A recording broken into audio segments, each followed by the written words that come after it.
One, communication. Even if you have a bad product or something goes wrong with whoever you're selling to, the product is bad, the experience is bad.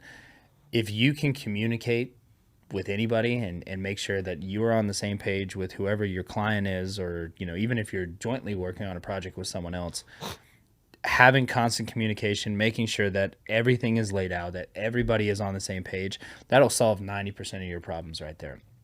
Also, just be a human. I feel like a lot of people, so communication obviously being the most important, but number two is transparency. Especially now in construction, like, you can't hide things from people. So if there is a problem, you need to address it in the front end, right? So if something goes wrong, if like this morning, we had an issue with the water spout. It's like, you can't hide that from a homeowner, try to get it fixed, and then, like, you need to be upfront. You need to tackle the problem head on. Like, hey, here's what happened. Here's how I'm going to fix it. Here's what we're going to do to take care of you. If you can be transparent, let everybody know what's going on. People just don't trust salesmen. They don't trust somebody, a trainer, because they don't know what is really going on behind the scenes. If you just let people in and they can see, hey, this is what I'm doing. Here's how I got this figure. If you're selling somebody and there's a price point, if you can break everything down, be transparent, be honest, be humble, that'll alleviate 90% of your problems, because people will feel comfortable moving forward with you. And then once people feel comfortable with you, their friends hear about it, their family hears about it. Yeah, your business is growing just, organically.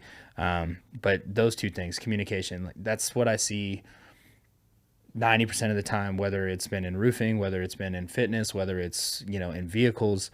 People want to know the details. People need to know the details before they feel comfortable moving forward. And I feel like you've talked to salesmen, you've been in sales. Half the time you feel like you don't really know what their angle is, right? Or like what's their commission structure on this, or what, I tell people, like, here's how much I'm making doing this. And you don't always have to do that. Yeah. But if somebody is worried that you're ripping them off, or they feel like they're getting shafted on the deal, it's like, hey, here are the numbers. This is my time I'm putting into it. This is what I think I deserve. And you tell people that, and they're like, okay, like, what, are they going to disagree with you? And if they do, then maybe you shouldn't be doing business with that person in the first place. How do you break that glass wall that customers tend to put in front of you when you're trying to sell something, even if it's for their own good, even if you know that that is going to benefit them more than it's going to benefit you, yeah, but they don't know it, and they just put a wall saying, you know what, I don't want to talk about it. A lot. You're talking about the glass wall, which, yeah, the philosophical glass wall, right? So you can feel it, right? When you, yeah, talk to somebody, anytime you initiate a conversation and it's a sales conversation, people immediately, yeah, their defenses are up. Yeah. I think the hardest thing with selling anybody on anything is the fact that the way sales are taught nowadays is very scripty. Okay. Right. And it's also, people are in this state of despair because they're so desperate to get a damn sale that they ramble really, really fast, and they're just trying to lock in the sale, or they try to, like we were talking about, not being transparent. They try to kind of like keep the crappy parts of what's actually going to happen in the process hidden, mm-hmm, just like a car salesman would, right? Like, exactly, the hidden fees and stuff like that. So they try to hide that stuff, which people are really good on picking up on body language and tone and stuff like that. So if you're coming off desperate, you're automatically starting behind the eight ball. So I heard something from a buddy of mine the other day, and I actually really like it. He said, I don't vet my customers, or excuse me, my customers don't vet me, I vet my customers, which I really like that, because just because you're talking to someone and the potential for business is there, the sale is there, or the idea, even if you're just pitching an idea, it doesn't mean that is the person that you should be doing business with, right? And I learned that the hard way in the roofing industry. Just when you're dealing with insurance and stuff like that, there's a specific process you have to follow, and homeowners will try to get you to deviate from that and bend it, right? So if those are the type of people, if those items are being brought up in beginning conversations, you probably shouldn't be doing business with a shady person in the first place. But to go back to your original question, don't be in a desperate mindset. Like, you just have to talk to somebody as a human being. The number one thing they want to hear is that they will be taken care of.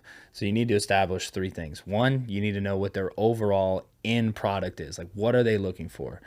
2, what are their concerns with the process going through it? So again, being transparent, explaining all of the details. Hey, this part might suck. This fee, this sucks, but it's on here and this is why we have to charge it. And then number 3, constant communication and reassurance. If you can just assure someone, even if something goes wrong, we will take care of it. We will make it right. And you actually follow through on that. Those 3 things will put you in a way better spot. But you cannot approach every deal like it is the only and last deal. Like there's 20 lions in a room and there's only one piece of meat on the ground. And that's how a lot of people approach sales. They're trying to grab it as quick as possible. For me, what seems to work is I don't go on a script. I never sell on a script. Any company I've ever sold for, I just talk to people, right? I always let them do 90% of the talking. I ask 2 or 3 questions to get them going. And sometimes you have to lead people, you know, if it's a roofing thing and they're kind of on the fence, I start throwing out ideas. Well, maybe, you know, what color would you like? Let's say we do the roof, right? Like what color would you like? Hypothetically. Yeah. So now it's not, are we doing the roof? It's what color are we putting on top of the roof and how would this, you know, aesthetically change the house? And, oh, well, if we do that, maybe we need to add gutters and we need to make them. So it's not necessarily skipping to the end. Everybody wants to skip to the close, right? The close should come naturally. So you have to just talk to people, assess their needs, and then explain to them, transparency, how you are going to help them get to where they want to be. Like, because if you can describe the end product and the process, the close is natural. It's like, okay, when do you want us to get started? Not, are you gonna go with me? Yes or no. You know, it's just you lead them casually through conversation. Just don't be desperate. Don't act like this sale is literally going to make or break your rent payment at the end of the month. Because even if it is, you better fake that shit. And, you know, you have to remain calm, confident, collected. And again, the transparency thing and communication, that's 90% of where people mess up when they're trying to sell somebody. Do not force the issue. And if somebody doesn't want to do business with you in that moment, let them take a step back, think about it, and follow up with them nicely. Don't give a scripted, hey, John, hey, Sally, hey, Susie, are we still on to do? It's, hey, I was thinking about this. I was thinking maybe this is some way I could help you out. Or what are your major concerns right now holding you back from moving forward with this project? And then they're going to give you all the information that you need to move forward. And if you listen to people, they're going to tell you what they want, whether it's directly or indirectly. And just being able to explain coherently that you can handle that problem for them is going to take you a lot of other places. What's up, everyone? If you enjoyed that, then press here to watch the full unedited episode. And don't forget to subscribe. I'll see you next time.